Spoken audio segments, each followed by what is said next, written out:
Guys, we have absolute royalty here of this session. I think many ways the center point of our discussion today, the youngest, the youngest girl. I think we've kept you as, but you might just be the youngest person getting into the booth class this year.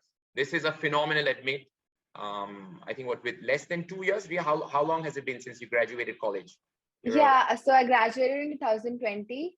So it was in September 29 September, I started working with American Express. So I work as a software developer at American Express. Why did I want to do an MBA? So, I feel like after getting an in-depth exposure to building software products for financial services, I felt like I was now ready to, venture into the business side of the industry and not just limit myself to the technical implementation of the products, but to essentially own the entire product life cycle, deliver a winning product. So if I'm being very honest, I wasn't really satisfied at my current job, which was purely a technical role. I wanted to do a lot of other things such as ideating or strategizing. Essentially, also wanted to rise up the chain of command. So to achieve all of these things, MBA just felt like the next logical step.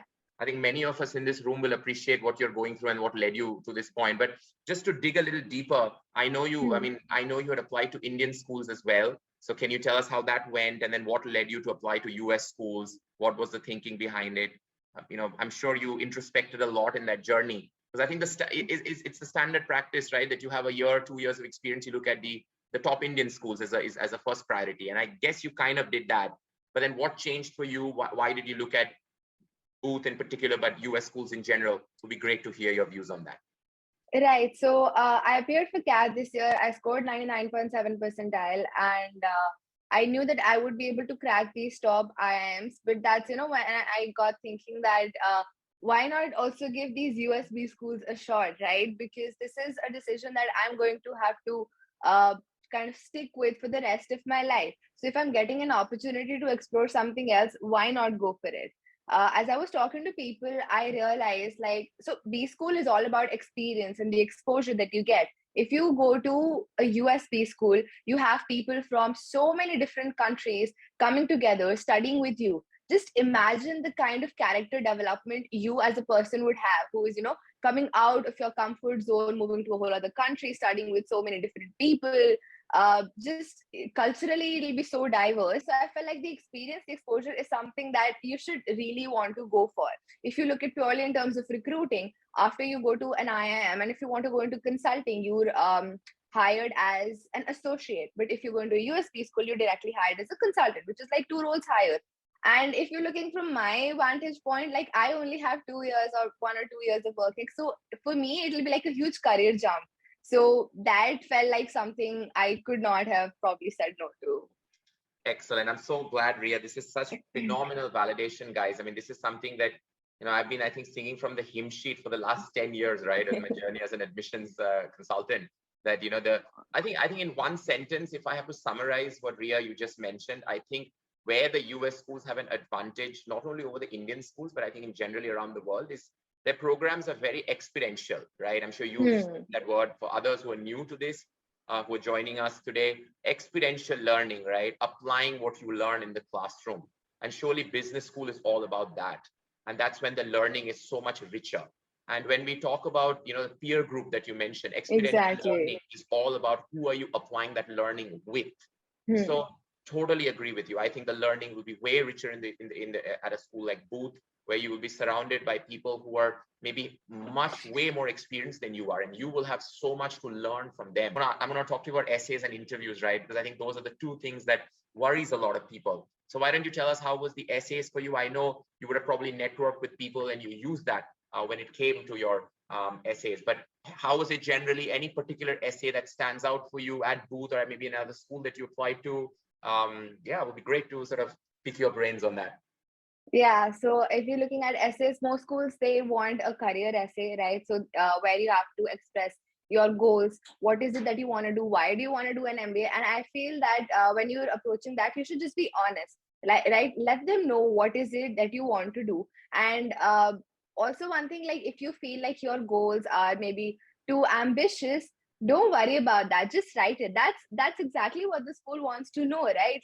let them know your dreams, your goals, what you want, how badly you want it, what you're ready to do for it. So so one of the things that was required in the essay is, what is your long-term goal? So I called up Audrey and I was like, it's asking for my long-term goal, and honestly my long-term goal is like, to become the CEO of a company. But this sounds so stupid, how can I write this in my essay, right? I was like, just help me out, I'm not able to figure this out. So he said, doesn't matter, write that, they just want to know what you want to do. And so in the beginning, I thought it might be a little weird to just, write things which might seem too ambitious because it might feel unrealistic. But that's not the case. The school wants to see if you're bold, how big of a dream you have.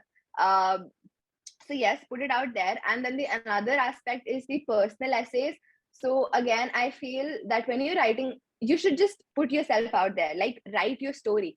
In my essay, like the first anecdote, like it goes to as back as when I was like 10 years old. I have an anecdote in my essay which is from when I was 10 years old. So just write things that you feel, even if you just talk about personal stuff. Be vulnerable with the school, tell them the things that you believe in, tell them how you actually think. And so Riya, let me ask you, what is the secret sauce? What do you think worked for you? What was the magic recipe, do you think, that clinched it? Because guys, whatever you might think, this is an absolutely phenomenal admit. I mean, sometimes it is very difficult. I mean, I don't think, Riya, you yourself have fully gauged. Can I say that you haven't fully gauged, I think, what has happened to you? I don't think. Yeah, I haven't. I think Right. in years to come, you will realize at your age, at age 23, to get into the Booth MBA with a $60,000 scholarship, that is just phenomenal. I can tell you, you will be the absolute starlet in the class. But please tell us about your interview. How did that go, and any tips and suggestions for future students? Yeah. So my interview was actually pretty amazing. I generally had a lot of fun doing the interview. The interview is supposed to take place for like half an hour, 45 minutes, but mine went on for 1 hour, right? I completely connected with my interviewer. And I remember she was saying things like, Riya, I totally relate to what you're saying, or Riya, I think we're very much alike. And she was able to, really connect with me. And I think that really helped me. So like I mentioned, right, USB schools are really big on culture. So in an interview, they're trying to gauge whether the student would fit into our culture. It's like they say, at the end of the day, a person won't remember what you said to them, but they would remember how you made them feel. So it's exactly that philosophy that you have to apply there as well. And I think that works. Excellent. Cool. So Riya, thank you so much again for joining us. Any sort of final comments, anything else that you would like to tell our students, everyone? So if you feel this is something that you really want and you can do it, just go for it. It might take a little longer, it might take a lot of effort, but that's all right. Like, I mean, in the end, it's always gonna be worth it. So just believe in yourself, go for it, be really confident, and yeah, I mean, absolutely.